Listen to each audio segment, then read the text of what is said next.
Hello Internet, and welcome to my live reaction for the Cuckoo's Fiancee, Chapter 60. When we last left our heroes, Nagi and Hiro kind of remarked on how little chores Erika and Sachi ever did around the house, and which then led to Hiro agreeing to make breakfast one day, and Nagi sort of setting up a chore plan for Erika and Sachi. It went horribly. Comedy ensued. Hiro turned out to be really bad or really slow at making breakfast, so it never got made. Just generally good humor all around. Until we got to Nagi making dinner that night, and as he's sort of berating everyone for how bad they were at their chores that day, he just breaks down crying. And then later that night, Erika tells him maybe he was crying because he was happy. It was a really, really weird resolution to what had been a pretty funny story. And I was not exactly pleased with it. But let's see if this chapter does any better. So we have our anime announcement page. I kind of commented this on the last video when I talked about the anime's art style. It looks just a little flat to me. I'm not the biggest fan of it. It might grow on me when the anime comes out, I think next year. I think it's set for 22. But for now, I'm not big on it. I think, though, that is a recreation of, like, the first chapter cover, I think, which is nice. But either way, the art style will have to take some getting used to. Anyway, we have our cover here, 60th Foul, Execute Operation, Nurse Erika-chan Back to Health. And we have Erika sort of doing a salute, maybe to go in with the operation theme of the chapter title. She seems to be, like, dressed for a masquerade ball, maybe? She's got this kind of, like, lace veil with, like, bunny ears going on. But yeah, it is, no big deal with it there. Spirited Life staying with 3 heroines, but Erika, the most spirited of them all, seems off. And so we open with Hiro, who announces, and the results are in. In today's joint study session, Umino-kun got everything right. Yes, Erika-chan got nothing right. No way! That's actually kind of weird that Erika's, like, unless the study session was on an even more advanced level than Erika's been doing. But, like, I feel like with all the studying they've done throughout the series, he should have grown a little bit. Sachi-chan ran out of time. That's because no one else had to do math questions, Sachi kind of protests. And then Hiro kind of cheers, which means the winner is yours truly. Nagi kind of gets deflated. I lost by time. And Sachi, Hiro-san again. And then we see Erika sort of looking away. The print there is really tiny. I think this is Sachi. Next time, give me some memorization questions too. But you have to work on exam strategy questions, don't you? We see Erika sort of sighs away. And then Erika just sort of looks up sort of morosely. As the three of them still bicker in the background, Nagi, listen to what Seigo-san says, Sachi. Nobody asked you, Nagi. And then Hiro sort of calms them all down. Well then, it's about time we wrap up the study session. So how about some snacks? Alright, and she holds up some kind of snack. And then Sachi calls to Erika. Erika-chan, how? And we see Erika is just, like, fallen over. Collapsed. Everyone kind of looks on in various states of shock. That art right there is almost like money shot quality. It's a really good panel there, even if it's only a half page. So we cut to Erika in bed. As Sachi and Hiro kind of look over her, we see she's really feverish, like breathing heavy. And Sachi and Hiro look at the thermometer. And it's 38.3 Celsius, which I'm going to do a quick Google search to give us Americans some context. 100.94. Okay. So yeah, it's not horrible, but it's not good either. Oh my. I guess she's caught a cold? Yeah. Hiro sort of laughs. She was outside living it up by the pool by herself yesterday. Of course this was going to happen. Is that really how catching colds works? I mean, it's summer anyway, so I don't know. That seems a little bit weird to me, but whatever. Exactly. And at night, she sleeps with her tummy out, too.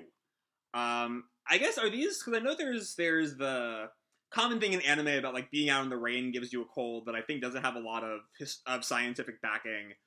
But I wonder if these are just sort of old truisms about colds too, that just like don't exist on this side of the Pacific. Anyway, and we see Erika's kind of like groans a little bit as someone says she's sweating a lot. I guess the fever's really getting to her. And Hiro asks her, "What should we do, Erika-chan? You want us to take you to the hospital?" Excuse me. Sachi asks, "Should we contact the hotel baron?" And she sort of like waves them off. "It's fine. The important thing for me is to get some sleep. That's what I read before."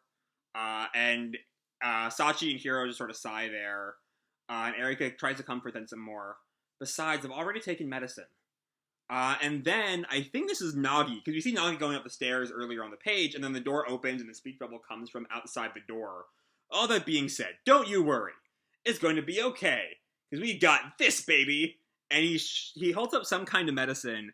I'm not quite anatomically familiar enough to know what body part's supposed to be on there, like a liver, maybe? I don't know. But he walks in, on Sachi and Hiro having, like, mid-undressed Erika, to, like, you know, get her to cool down, I guess. And Erika just, like, stares at him. "Huh?" And Nagi kind of blushes. And then he just closes the door behind him. "So, sorry, you're the worst, Nagi. Talk about a lack of delicacy, right?" And I think this is explicitly Hiro and Sachi. I think Erika is probably silent here, given that she probably does not have the kind of energy to sort of yell at him. It's common sense that boys aren't allowed in a sick girl's room, isn't it? And he's sort of like, as he like pouts off, he sort of thinks to himself, is that how it is? And then after he's gone, Hiro kind of turns back to Erika. "Are you alright, Erika-chan?" "Yeah. Sorry about this. I'm just causing problems for you." And I guess Nagi can hear that from outside, because he turns back at that. And Sachi sort of comforts her. "Oh, don't worry about it." And Hiro tells her, "You should just focus on getting better. Sick Erika-chan is way too cute." And then we cut to, like, a pot of stew, I guess. Alright then, and here's our title line, as Hiro, like, ready to go, along with Sachi. Execute Operation Nurse Erika-chan back to health. Alright. And it's weird there, given what happened last chapter. I think we cut right back to Hiro making a stew, which I think is what she was doing for the breakfast, the previous chapter that took her, like, 12 hours. I don't know, it's one of those things that makes the last chapter really, really weird there. That, like, now, it takes no time at all, I guess? Or, like, a reasonable amount of time? I don't know. Anyway, the two of them go back up the stairs. "We have to do anything and everything we can to make her better." And Sachi, like, agrees, "Let's go!" And Nagi watches them. Why the apron? And I should also mention that Hiro was wearing an apron in her new outfit. And then thinks to himself, "Those two definitely have no experience nursing anyone." Then he, like, sits down at the table. Good grief. I should just study. I'd only be in the way. And then he thinks back to what he overheard from Erika last page. "Sorry about this. I'm just causing problems for you." Then he thinks to himself for a minute. And then we cut back to Erika's room, as Hiro is talking to Erika. "So, I was thinking," and Erika looks at her kind of groggy. "Yeah? Could you please drink this? Alcohol? Okay." And then Hiro just kind of goes off. "You know, if you drink alcohol, your body temperature rises and makes you sweat more. Isn't the problem that her body temperature is too high anyway?" And Erika looks at her. "Okay. And alcohol also has antibiotic properties too. So please seize this opportunity while you can." I like here the callback to, I think it was 55, the end of the vacation arc. How Hiro was just, like, so excited to try alcohol while they were alone, while she and Nagi were alone. We see that again here with seize this opportunity. Like, she's a little jealous here. But Erika kind of questions opportunity. But Hiro kind of gets serious here. "This is a matter of life and death, an emergency. You have no choice but to drink. It can't be helped, you know. Let's drink up, Erika-chan." And we see with that "let's drink up," she wants to drink too. She's not subtle here. She is not subtle. And Erika kind of, like, just kind of giving in. Well, if you say so. But then Sachi kind of bursts in. Hold it! There are still other options. Sachi-chan! And we see Sachi is sort of in a bathrobe, and she's got what I think are like leeks kind of wrapped to her head in some kind of headband. I don't quite know what it's supposed to represent. But Sachi tells her, Erika, we're going to a bathhouse. And Erika just looks at her, right now? And what's with those green onions? So yeah, there's green onions on her head, my bad. But Sachi ignores that. That's right. And one with a sauna, too. First we'll sweat it out in the bath, then rinse off with water, followed by some more sweating in the sauna, and then rinse again. Healing waits for no one. No one! We see there's a very, like, distinct parallel between the two pages. Of Hiro's This is a Matter of Life and Death, and then Sachi's plan. Both of them are the same kind of setup. And then we see like the kind of crazed look in both Hiro and Sachi's eyes. Healing waits for no one. No one! And then the segment ends again with the kind of exhausted Erika. Like aesthetic training? And then she kind of tries to kind of sit up. Well, since the two of you insist, I guess I'll try. And she stands up and just falls right over. Erika-chan? And then we cut to sometime later. I guess Hiro and Sachi have kind of been scorned by how badly they did with Erika there. And Hiro says, I offered to make her some porridge, but she said it's fine, she has no appetite. And Sachi, I told her we'd stay by her side, but she said it's okay, she doesn't want us to catch it. And they both kind of sigh as Nagi looks on. She's normally so lively. What could have happened to her so suddenly? I mean, she's taking pictures of the pool every single day, so that hasn't changed. And between you and me, she leaves her tummy out every day, too. So what she's saying there is that, like, if that would have caused a cold, it would have happened already. Anyway. And then one of them asks, maybe it's just a case of heat stroke? And with that, Nagi kind of jolts and then stands up. And then we cut to Erika's room. As the door opens, and Nagi is now kind of looming over Erika. There's a really, like, creepy vibe there. Nagi-kun? Wah! And Nagi sort of, like, creepy laughs. Eat up! And he's made some kind of soup or broth for her. And Erika, like, looks at him. Huh? You know I'm sick, right? As if I could eat right, and then her stomach, like, lets out a big growl. Now? And Nagi just looks at her, and then says, you know, you don't have to be sorry for causing problems for us. I don't know what you're talking about. This isn't like you. After all this time living together, you never said anything like that before. So we see Nagi's, like, really chewed up, from what he overheard, earlier in the chapter, about how she's sorry for causing problems. That's a nice bit, that, like, Nagi cares about her at this point. Helping her is not a problem for him. But anyway, what Nagi says sort of, you know, jolts Erika. That's not true. I should say the line earlier for, in case it kind of got, forgotten in my tangent there. After all this time living together, you never said anything like that before. And Erika counters, that's not true. Not true? Despite your endless self-indulgence? He, like, flashes back to all the times Erika's very much caused problems for them, just by kind of being, you know, Erika. And then Nagi sighs. Ever since Sachi came here, I've thought you're a lot more considerate than you let on. If you ignore yourself like that, you'll just end up like this. And Erika kind of takes that in. And then I think she, like, sits up and grabs what might be, I think, chopsticks. You got it all wrong. I'm having fun. And she starts to eat. So much fun. I just didn't notice how exhausted I was. And Nagi's kind of stunned at that reaction. Because I've never had so much fun before. I didn't understand myself. And she finishes eating and lies back down. Actually, why do you understand me more than I understand myself?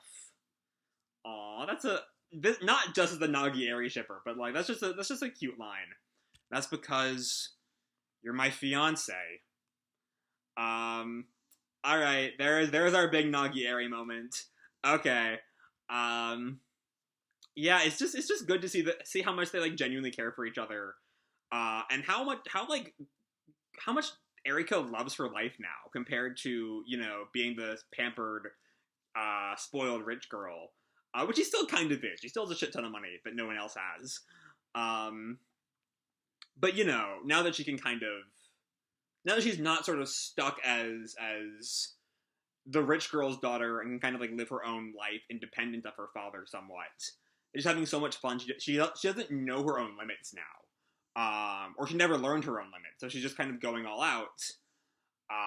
And for this extended period of time, that doesn't really, for a indefinite period of time, like living on her own provides, that doesn't really work.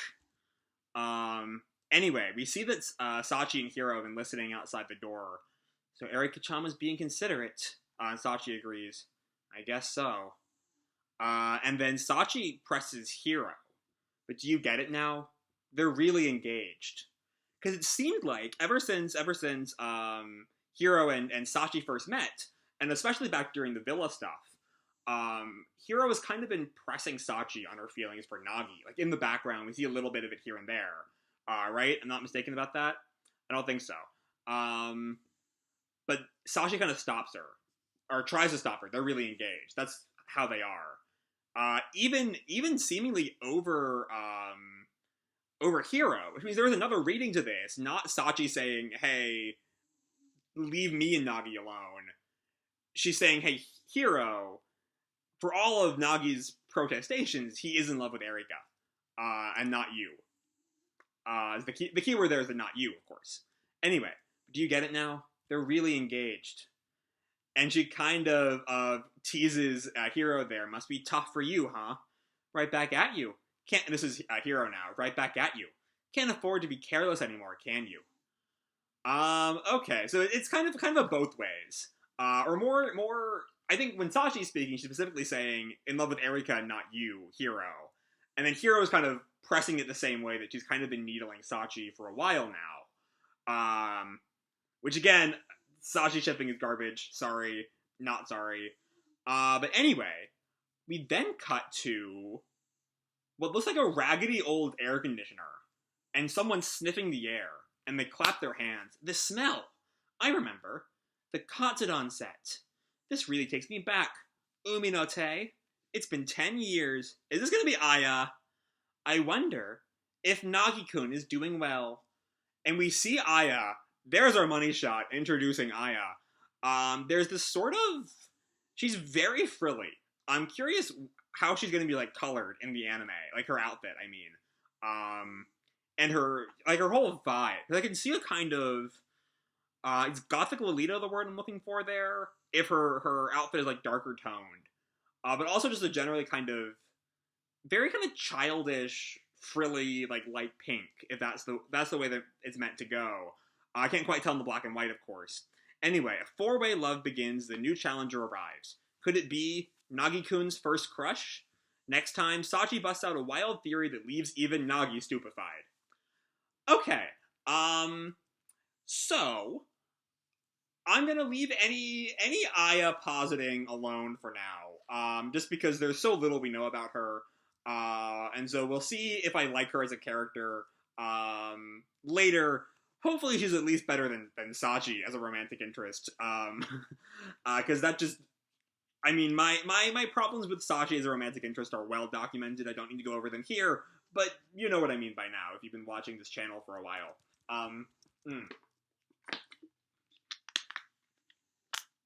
Anyway, this chapter is just really cute. I love sort of seeing how, like, overeager Sachi and Hiro are to help Erika, even though they're just, like, not really good at it. And there is sort of there's sort of a connecting going on, thematically, between Hiro and Sachi. We see it, like I kind of called out on pages 12 and 13, how they have nearly identical panel compositions, as they sort of both give their distinct ideas on how to help Erika. And then we see it again at the end, as they both sort of establish each other as romantic rivals for each other and for Erika, which, again, Sachi, but, like, that's definitely an intentional thing. And I'm curious where exactly Yoshikawa is taking that between them. I'm not curious where she's taking Nagi and Sachi, because, But anyway, that thought aside, sorry, every time Sachi comes up as a romantic interest, I'm just, like, viscerally reminded about how much it does not work for her character, or for just basic human decency at all. Like, not great, in the slightest. But I do love Nagi in this chapter. You know, he tries to help, and he kind of turns away because he has, you know, a basic moral code when he sees Erika kind of, you know, in a state of undress.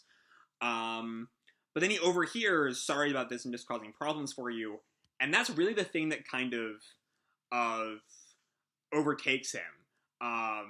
Is this idea that Erika is thinking that, like, she's a problem. And his motivation by chapter's end is to assure her that she's not a problem. That, like, they care for her, and so they're going to help her.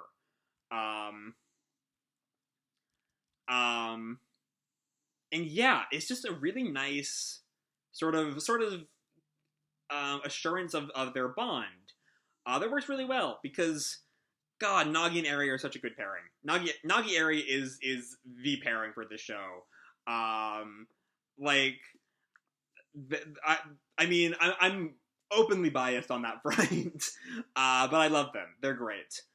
And yeah, it's just a really cute time. And then we're sort of introduced to Aya, seemingly at the restaurant, which I'm trying to remember what exactly has happened with the restaurant lately. Because I think they reopened it after it kind of broke down that one time, or nearly burned up, or whatever happened that forced Nagi back to the house to the present condition. But yeah, we got our first full shot of Aya. And I'm gonna hold off judgment until hopefully next chapter we get to see more of her. But we'll at the very least see whatever this wild fury Sachi has is. But yeah, all in all, pretty enjoyable chapter, and I'm curious to see where we're going next. So I'm going to leave this video off here. Hope you all enjoyed the chapter and the video itself. If you did, feel free to drop me a like or subscribe. You know, do whatever makes you happy, you know? And remember, your life is your own, okay? Bye!